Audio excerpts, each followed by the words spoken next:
what he does increases the ceiling of your offense, and you should always be looking for that on the offensive line.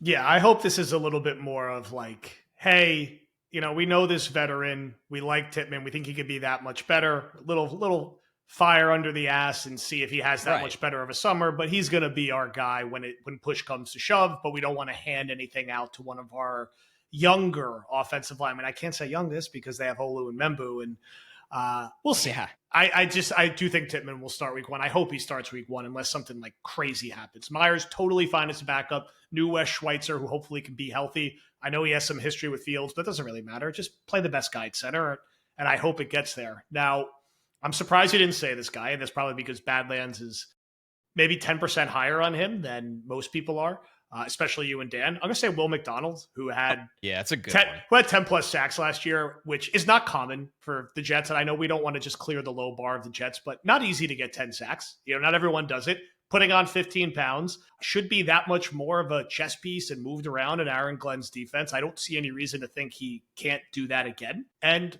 again, it was a surprising pick. Jets drafted a first-round edge, and within his first 2 years, he had 10 sacks, and he is a dream. Was a younger prospect. He could still grow into his body.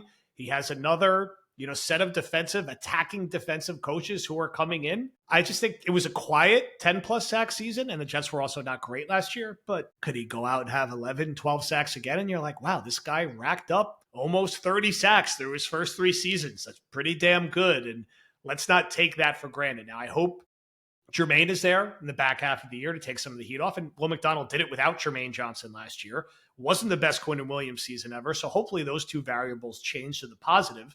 And he was kind of surrounded by Kittle and Clemens. And I know we haven't cured all these issues in the defensive line. I just think he could only get better. And his name, why do you feel good about the Jets? What do you like? You like Garrett, you like Sauce, you like Quinnen.